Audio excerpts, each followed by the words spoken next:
All right, this one's pretty big. I'm pretty sure I'm gonna break my 10-minute rule on this one.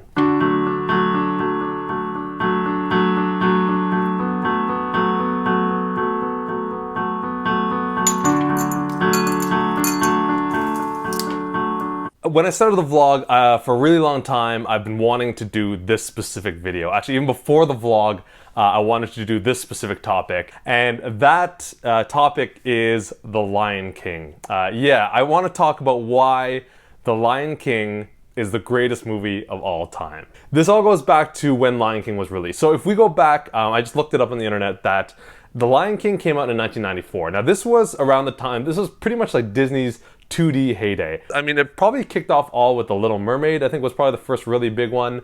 And then after that you had Beauty and the Beast, which was a really big deal. And then you had Aladdin, and then you had The Lion King, right? So you had this barrage of better and better movies, everyone that was released. Now, how was The Lion King released and why was it so great? And why was the experience so incredible watching this movie? I mean, there's a lot of things that can be said about The Lion King. I mean, obviously the music was really great, you know, like Circle of Life, Can You Feel the Love Tonight, Hakuna Matata. The animation was incredible in the movie. I don't know if you guys remember the scene when Simba, he's chasing Rafiki through the fields and he looks into the water and there's the stone that he's sitting on, which I now have found out is probably CG. But it still looked incredible. I still stand by that it's one of Matthew Broderick's best performances. But I want to tell you about one specific thing why I think Lion King is so great. Okay, and it's all about the experience of how it was released and how an audience member like myself experienced it. Let's rewind. So this goes back to that stream of movies I just talked about, right? So you had Little Mermaid, Beauty and the Beast, Aladdin, Lion King. I think it was when Aladdin came out on video, okay? So back in VHS days, I believe it was Aladdin, might have been another Disney movie, but it came out and Disney was giving a preview of their brand new movie, The Lion King, right? And the way they previewed it, which is the first time I ever saw this done, and they don't even do it that often these days, is what they had is they said, you know, Disney is working on its latest movie coming out next summer or whatever. Here's a little preview. And they basically played the opening scene. Now, at that time, we didn't know it was the opening scene. And this is before, you know, Chris Nolan did his Dark Knight preview. This is before Star Trek Into Darkness did the same thing. So they play this opening scene, which is already incredible. All right, so it's the finished you know, Circle of Life opening, you know, him and nama thing. You have these wicked rack focuses going, you know, in a cartoon with the ants walking by in the branches, and everything's incredible. All right, everything's amazing. I remember every time this trailer came on in the theater and stuff like that, when you saw baby Simba, everyone in the theater was like, oh, so cute, right? And it was so emotional. It's just the opening scene. The song obviously is amazing, Circle of Life, and it builds up and, you know, Rafiki lifts up Simba and it's amazing.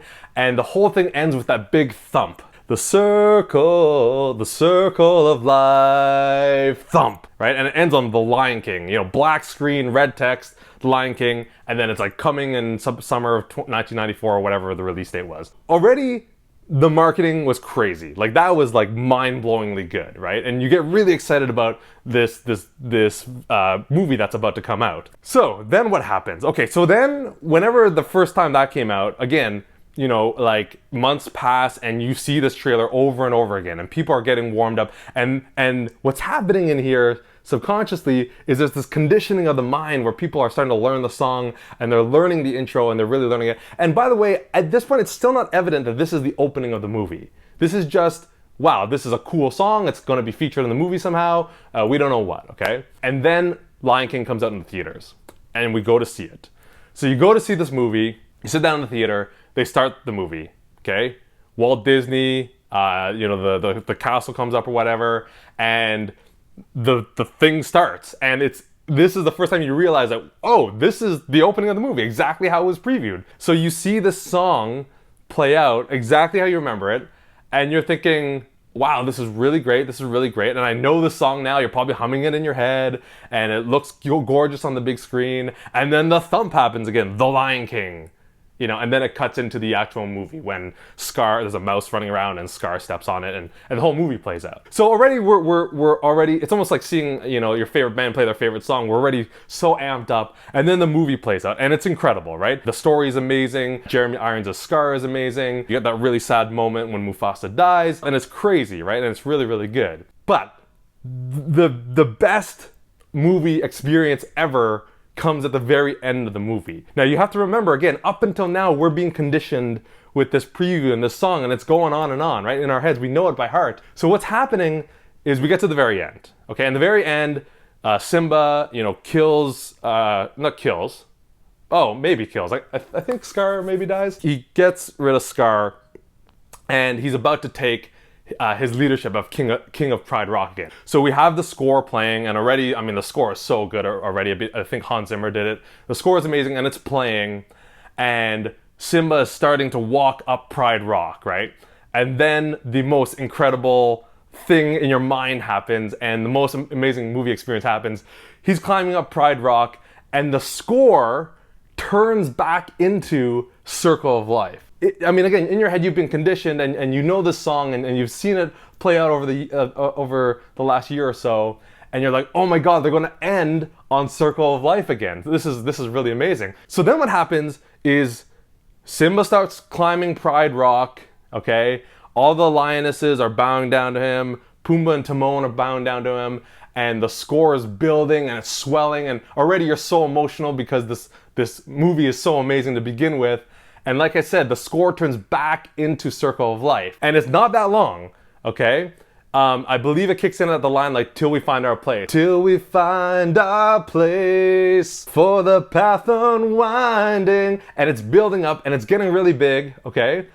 And this is when the most mind-blowing moment happens. Because in your mind, you have been conditioned, at least I was conditioned, to think about, this song is building up, and the end of this song we know is this big thump. And you're like, okay, well, this big thump has to happen again. I mean, we know the song so well now, it's got to end with that thump. But what you think in your mind is like, what are they going to end on? Because they open up with The Lion King. Obviously, you open up with the title, okay? And usually the end of a movie is like directed by, or the end, or something, right?